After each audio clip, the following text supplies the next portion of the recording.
Hello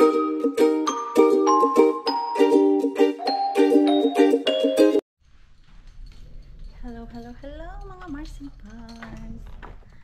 Ayan, tayo ay may time mamisita kay Mr. Bean. Yan lang yung attire ko, pang gym dahil didiretso ako mamaya gym. Para hindi na ako pabalik-balik ba. Diyan naman si Pars sa bahay. So, gala-gala muna ang Mars nyo ngayon. Okay. Sana meron tayong makuha, di gaya nung last punta natin doon na nabukya sa Maringkwini. Pero let's say today, sana meron. Wish me luck mga Mars and Pars. Today is mainit at sana hindi pa sira yung mga laman ni Mr. Bean doon. Whole day kasi ang weather namin is plus 20, and then kanina mga tanghali plus 22. So, malamig naman sa gabi. Let's say, hindi pa siya sira. At doon naman sa malaking Mr. Bean ko, hindi masyadong mainit doon dahil na tatabunan ba. At medyo malamig doon banda sa area ni Mr. Bean natin. Hindi gaya doon sa ibang bean na naiinitan talaga. Yan, okay. Ready na po kayo? Because me, I'm ready. Okay, people. Are you ready? Ready na ba kayo mangharbat doon? Dito pa din tayo sa labas ng Kumarket ng park dahil doon ay hindi pa ready yung kanilang parking area. Uy. Sana may bukuha tayo. Sabi, mas okay pala dito daanan kasi diretso agad dun sa likod ba, kita natin kung may tao o wala. So lakad muna ako doon, pasok tayo dito sa ni Mr. Bean sa gate. Yan, doon tayo sa unahan. Let's go.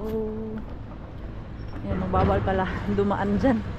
May nakalagay na gate. Siguro magtaka sila bakit ako andito. Bahala sila. Basta ako din ay doon kay Mr. Bean. Silipin natin dito sa kabila kung walang staff doon. Doon ba? Hindi ko man makita. Lakad muna ako.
kunin akong jackpot kaya lang hindi ko maabot.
Hanap ako pa ito.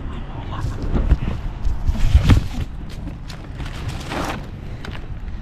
May jackpot sana sa ilalim kaya lang hindi ko maabot.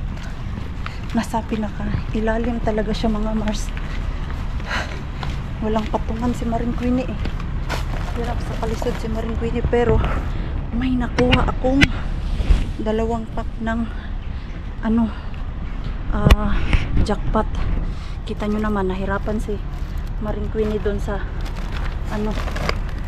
pagkuha. Mahirap tong hindi natin abot si Mr. Bean dahil na ako baka may lumabas na stuff ba. Ganyan lang kasi may mga dito may mga nag-aayos baka tayo ay isumbong doon sa likod na may taong pumunta doon. Pahipi lang kayo dyan. Huwag kayong pahalata na doon tayo galing. Grabe. Sayang yung jackpot to. Hindi ko nakuha.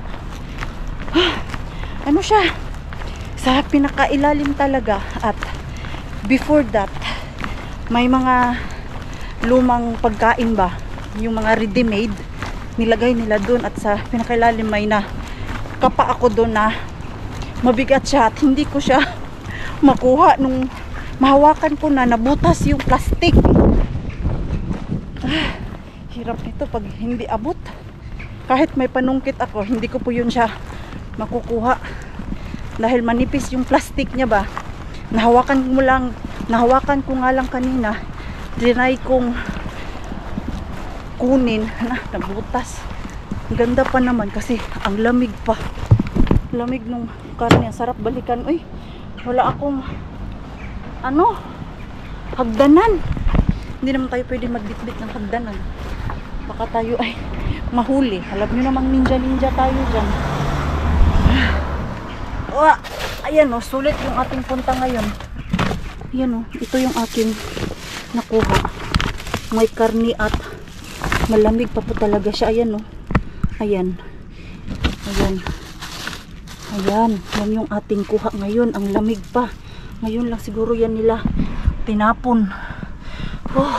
Ate Julie, kung andito ka lang, kuha natin lahat yung jackpot dun sa loob ni Mr. Bean. Kasi may katulong akong mangharbat. Mahirap tong maliit. Meron jackpot, hindi makuha. Hirapan lang talaga ako harbatin. Iuwi ko muna siguro to sa bahay kasi ang plan ko is dumiretso sa gym pero may karne akong nakuha. Iuwi ko para hindi na masira ba. Dito tayo sa ating single bean. Single bean. Ano yun? May tao ba? Para kasing may narinig akong boom. Yun. Doon sa likod baka may tao.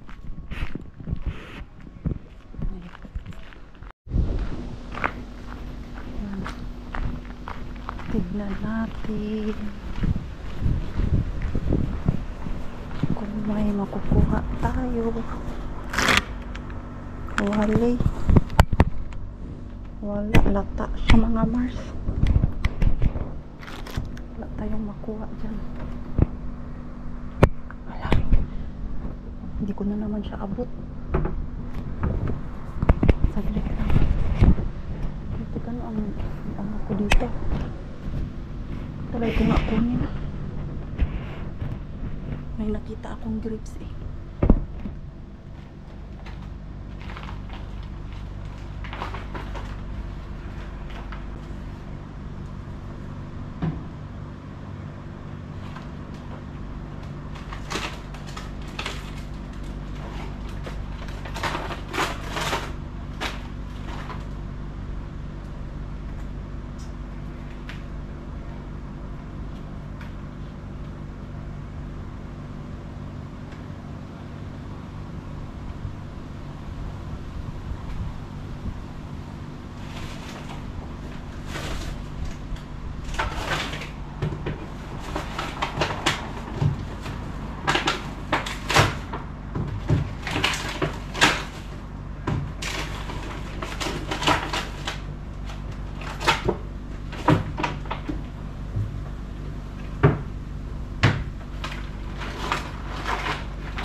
Problema natin yung maliliit.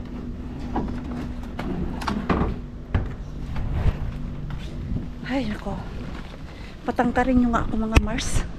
Nang hindi maproblema si Maring Queenie sa mga haharbatin ko dyan sa loob ni Mr. Bean. O, kasabihin nyo, bakit di ko tinuwad yung black bean. Mahirap po yun siya ituwad kasi may gulong. Once tinuwad ko, ako ang pasok doon sa loob. Imagine nyo po yung na-imagine ko, kaya wag nyo nang ipilit na ituwad ko yung bean. Di gaya nung brown bean ay natutuwad ko siya ba, pero yung doon talaga sa bean kanina, kahit ituwad ko, ang bigat. Madami ng laman sa loob na hindi ko na siya kayang, alam nyo, yung hilahin pababa. Kasi kung hilahin ko talaga yun na itumba ko yung bean na yun, alam nyo na, maabutan tayo ng staff doon at mahuli, edi patay si Maring Queenie nyo, babay pa yung Mr. Bean ko. Basta pag ako ay nahihirapan na po sa pangaharbat, hindi ko na po pinipilit na abutin yung laman ni Mr. Bean dahil baka mahuli ako sa tagal ko doon, dahil hindi nga abot si Mr. Bean. Ako, masirado pa yung Mr. Bean ko. So, hope you understand mga Mars in Pars ha. Kasi baka sabihin nyo bakit hindi ko ituwad talaga na itumba yung bean. And I know pwede kong gawin yun, pero kanina hindi na kaya. Sobrang bigat na. Kulang yung muscle ni Maring Queenie. Mag-gym pa ako para magka-muscle ulit ba? At kaya kong alsahin yung bean na yun. Kung ano lang, matangkad, edi kiribumbom ramutuwad. Nga kay maliit man tayo, hindi man tayo pinagpala. Tayo kasing tangkad ni Ate Karia na easy to harbat lang. Dahil ako ay tapos na, since may karne ako, uwi muna tayo ng bahay. Uwi muna tayo. I-ref ko yung ating karne dahil warm. Malamig pa naman yung ating karne. Sayang din ko lang dahil hindi ko pinasok agad sa cold place. Mabigat siya. Medyo mabigat yung naharbat natin kahit kunti lang to. Hindi yung kunti. Uy, madami yan. Ayan, ano tayo? May isda. Doon natin sa bahay. Tignan natin sa isa. Wala, basa pala siya. Basa yung aking sakumog. Yun na. Baka mapagalitan tayo nun. Kasi yung ating karne ay malamig. So, basa talaga yung ilalim.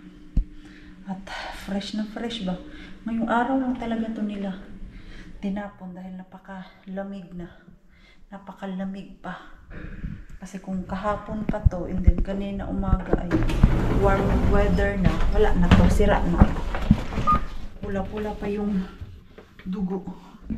Kasing pula ng ating dugo. Magtaka si Pars ngayon. Oh, tapos ka na mag-gym. Bilis mo naman. Hindi pa mamaya after this. Kailangan lang to unahin para hindi masayang. Kasi kung doon lang sa sasakyan, tapos 1 hour or 30 minutes ako doon sa sasakyan. Warm pa naman yung loob dahil hindi ko nilagay sa aircon yung sasakyan. Mula only ha. Yo, Mixo! Mikael, pues, ay nako, kulta, it's heavy! Yo. Yauhiliha. Yauhiliha. So, I need to put it to ref. Joo, totta kai joo, ei voi olla. You are thinking if I Joo. go direct to... Joo, it goes really bad. Okay. I need some... Put. Gloves or? No, where I put it. Ah, There's still more... Miksu söi tosi hyvin. Diba? There's still more rakas, but I can't reach it. Too short. Yeah, even I already like that and it's Yeah. full of something already there. I can't... Okei. Very... No hei, Oh, it's dark, the camera. what you got? Plenty. Neat. Oho. So plenty. It's still cold. That's nice. That's really nice. Fish. Fish, what kind of fish? Salmon. Salmon. Yeah. We need to try it like immediately. Hey, what? While I'm driving, Yeah? I already know what to cook. Okay. I have perona. Yeah? You can make musia jauhiliha. Muussi ja jauheliha. Joo. Perunas on se laatikko. Joo. Joo, okei. Joo. Mashed potato. With meat. Joo. Grounded meat. And I have this Turkey. turkey. Turkey grounded meat. Yeah, kalkuna. Ayan, turkey, ground meat. Tapos, ito. Potato. We will cook that. Plenty. Yeah, Yeah. it's not bad. Tomato. Tomatoes. Nice That's one. what we got. Salad. Salad. Wow. And cucumber. And what makes it a real salad? This one. Yeah. Mozzarella cheese. It's perfect. It See, we is. have salad. Look at the salad leaves. It's still fine. It's still looking very fresh. Ayan, fresh na fresh yung mga salad na nakuha ko. Diba? Lagay ko lang muna to. And then, may grapes tayo. Mamaya ko na to siya asikasuhin kasi madali si Marina. Queenie, para makabalik din ako. Mamaya, hugasan ko lang yung ating karne. Ayan. Itong bag kailangan hugasan. So, success yung ating dumpster today. Hindi tayo bukya. Kung Lunes, yung Lunes ay bukya si Maring Queenie, walang pala. Ito ngayon ay hindi tayo pinaiyak. Pero bakit yung ating camera ay dark? Against the light pala yun. Kaya siya dark. Ayan, pag ganyan naman, ganyan. Against the light pala yung kanina. So, yun yung ating karne. Gasa natin. Ayan. Lutuhin agad yung isda. Ipaprito ko to kay Pars. Kasi punta na ako dun sa gym. Tapos ito yung karne natin ng mga naka-pack pa talaga. Ano natin? Plastic. Ito natin ilagay lahat yung ating karne. Dami.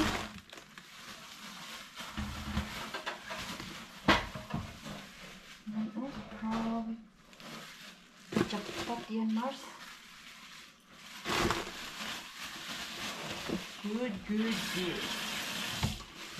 Not bad. I think it's a beef.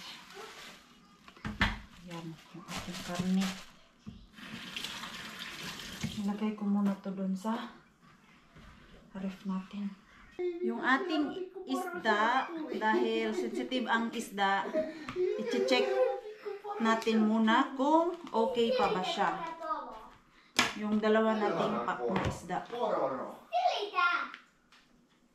May amoy na siya. Tapos yung isa, kasi nga, very sensitive ang fish. Basta fish talaga. Lalo na pag hindi pa winter. Hindi ko masyadong inaano yan. Alam niyo yung kinukuha talaga. Kasi mabilis masira yung isda. Ito wala na siya. Back to Mr. Bean na. Huwag na natin ipilit to kung hindi na kaya. Galing ko lang dito sa ano. Sayang yung isda. Pero what we can do, sira na. Ayan. Kasi nakasayrigit na kasi yung aming ano dyan. Nabubulok. Mga bayuyati ba? Ito. Diretso ko yan labas na yun para hindi na mangamoy. May potato si Maring Queenie. Ay, mati yung aking ilong. Bago ako umalis ulit, pakukuluan ko lang yung potato para later ay ready na siya ba. Kasi it takes time magpakulo ng potato. Oh. Si Pars na bahala nito. Iwan ko lang. Then mamaya pag balik ni Maring Queenie galing sa gym ay ready na to siya. Diba? Ganyan lang. Time management. I try my best na kahit sobrang busy ko, hindi ko na pwedeng alisin yung pag-workout ko ba. Kailangan talaga kahit 30 to 40 minutes maka-workout ako. Para, alam nyo na, stay fit. Hindi lalaki yung ating tiyan. Diba? Sang-ayon po ba kayo? Kasi kung puro ano ako nito, kain ng kain, ay nako, delikado. Baka lumubo tayo ulit. Ang hirap pa naman nung medyo malaki-laki. Nawala yung confident ko. At least ngayon ay naibabalik ko na konti-konti yung confident ko. Di gaya dati na parang mga ano ako sa sarili ko ba? Self-pity, ganon. Parang nag-postpartum yan, Mars. At least ngayon na nag-workout ako, nawawala yung stress ko. Pag doon ako sa gym. Yan. So, tapusin ko lang yung pagbabalat ng potato at ako ay aalis na din na maya-maya. Naaamoy ko yung amoy prutas dyan sa atin sa Pilipinas. Kasi diba this time ay season na ng mga prutas dyan sa atin ngayon. Like yung mga durian, lansones, marang, mangosteen. Naaamoy ko at parang ang sarap kumain. Kausap ko nga yung mama ko kahapon. Sabi niya, next time pag umuwi kayo, mga September kayo umuwi, or October or August, para fresh yung mga prutas ba nung umuwi kami. Wala. Bihira yung mga prutas kasi hindi manting season ng fruits dyan sa atin. Sayang talaga. Paglabas ko talaga sa sasakyan, naamoy ko yung mga fresh na prutas dyan sa atin. Namiss ko yung nakalaray na mga prutas dyan sa palengke. Tapos ang mumura lang, tag 30 pesos, 45. My God, kamura. Talang dito, sobrang mahal. Bumili ako last time ng 4 na piraso na mangosteen. 5 euro ang binayaran ko. Tapos sira pa, 2 piraso lang yung nakain ko. Lugi ako sa 5 euro. So next time, alam mo na Mars, ano ang bilhin. Dami nating meat. O diba, mabilisan lang. Ano ko yung ating meat? Pakuluan ko muna dito sa mainit na pan at lagyan ko ng tubig bago ko siya igisa mamaya. Madalian na itong trabaho. Damihan natin yung ating meat. Mayaman tayo ngayon sa ground meat. Char! Mayaman yan, Mars. Ganyan. Okay na kaya. Damihan ko natin. Oops. Ayan. Tapos, lagyan ko ng tubig. Tama na siguro ito. Ang dami naman siya. Mixo. Pagod na si mixo natin. Ayan, habang pakukuluan ko to siya, ako muna ay kain. At yung aking mashed potato, ready na. Imamash na lang natin yan. Potato pa yan. Mars, hindi pa yan siya mashed potato kasi hindi pa na. Mashed potato. It's not yet mashed potato, it's just potato. Just potato. Yeah. So, ito na yung aking pasta spaghetti. Kunti na lang yung sauce niya. Ayan o. Ayan o. Ito pa yung aking niloto last 3 days ago. Hindi naman yan masisira kasi andyan lang naman yan sa ref. Diba? So, ako muna ay kakain. Ayan, kumukulo na to. Mabilis lang to pakuluin. Napakuluan ko na yung lutuin ko ngayon. Tapos yung the rest is pinakuluan ko na din bago ko siya ilagay sa freezer. Ayan. So, baka sabihin nyo yung karne na nakuha ko ay may brown na siya tapos may pula pa. Eh, alam nyo naman po, ang beef ay mabilis siya mag-turn brown pag wala talaga sa yung sobrang lamig ba. Ito, wala siyang amoy. Hindi siya yung sira na baka kasi sabihin nyo, sira na yan dahil may ano na, iba na ang kulay. Beef po yung nakuha kong karne. Habang pinapakuluan ko siya, wala talaga akong naamoy na masama or yung bad odor ba. At pina-check ko din kay Pars, everything is fine daw yung meat natin na nakuha doon. So Pars, can you explain why beef turn brown? Because when it gets like... Yung ating explanation. Sige daw, be. Explain it. Okay, actually, this is only like what I think. Mikael. Mitsu, May nagpapapansin.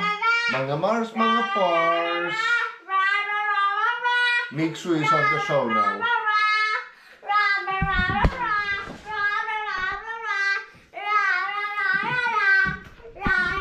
Sige na, quiet na. The thing is that when beef gets like old enough so it will be tender, it gets the brown color. For example, sirloin, it's when it's like, I have no idea how many weeks old it is, but it also gets like brown color, and then it's very tender. And unlike a pork, the beef gets only better and better, like when it's, no, let's say, gets old. Wrong explanation, it's not getting old, but it gets just better and better. But pork will just go bad. It turned, if it's turned. Yeah. Pork just go bad, but the beef just gets like more tender. If it's like that. Oh, okay. They do that like, if you have sirloin, it's never like fresh meat. Never. If you want a good tender sirloin, it can be, for example, like 8 weeks. Then it's more tasty. Yeah, it's tender.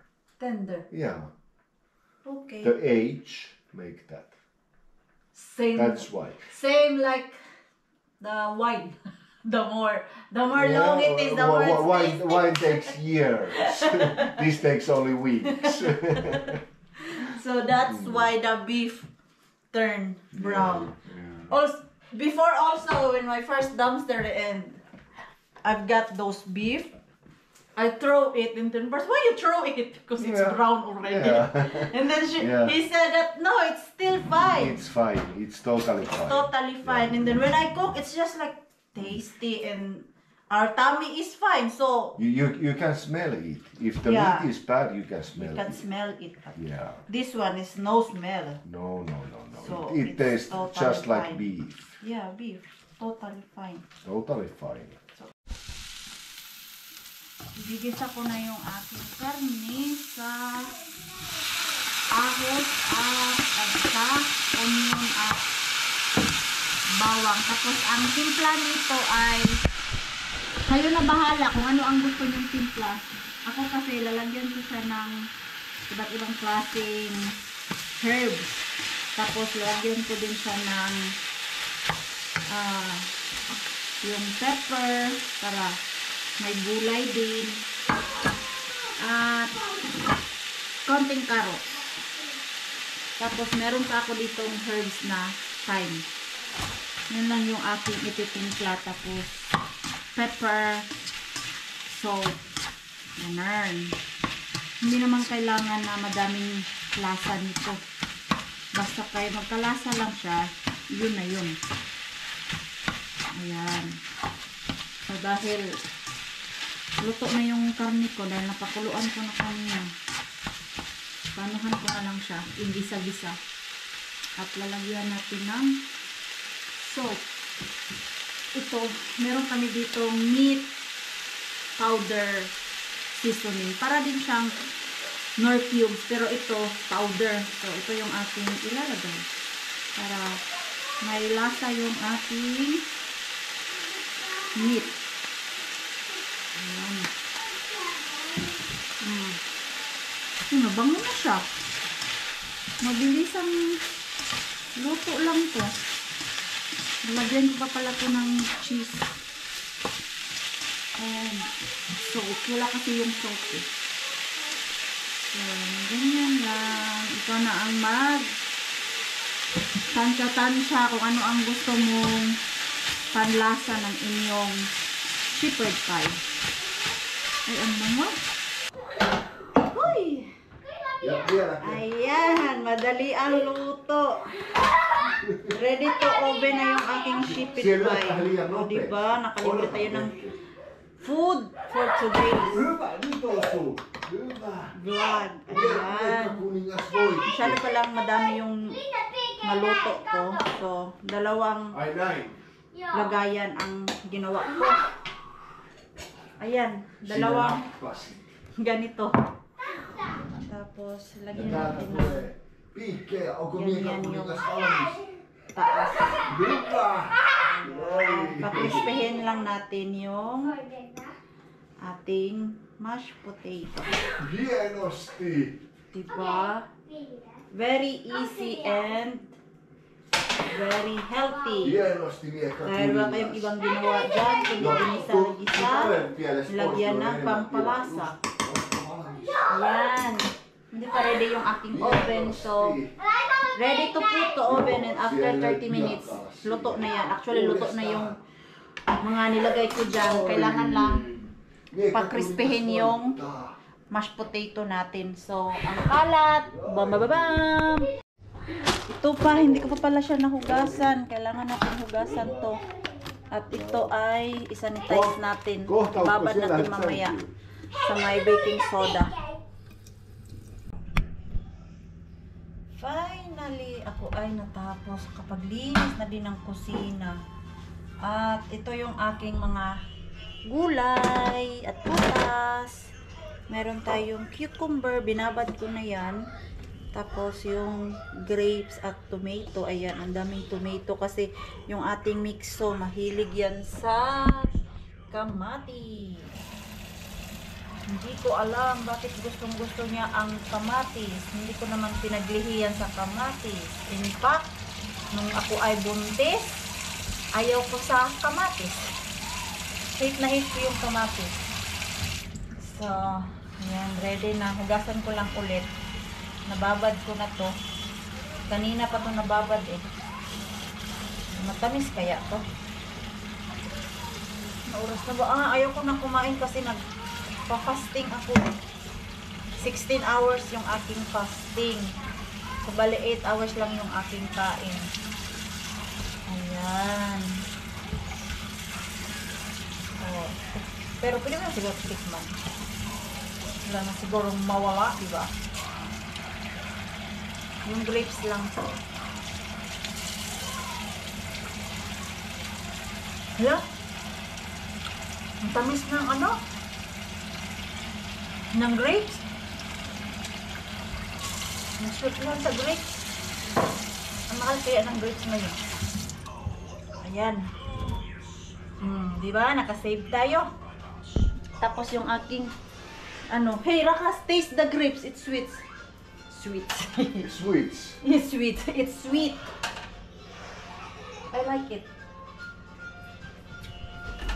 Hey, sweet. Huh? Is this that candy sweet? It's look like, but I don't know. The taste like. Meron kasing candy grapes eh. Ano ba to? Tabalinin. It's normal. Very Very yeah. tasty. Yeah, I like it. Mm? Offer to mix so. Very sweet. I think ready na yung aking Maista shepherd sweet. pie. Tosi hyvä. Ayan, tingnan natin yung ating shepherd pie. Tosi mahtavaa. I think okay na to. Ayan oh. So brown naman siya. Ready na siguro yan, Mars. Ang mga konti pa. Para matigas-tigas pa yung ating mashed potato dyan. So ito, I'm ready to end our vlog for today mga Mars and Pars. Maraming salamat po sa walang sawang pagsuporta sa channel namin at sa mga bago pa lang po dito. Welcome po, and please don't forget to subscribe and click the notification bell para po updated ka sa ating next video. If nag-enjoy naman po kayo sa ating vlog today, please like, comment, and share this video. See you po sa next long. Good night po sa inyong lahat.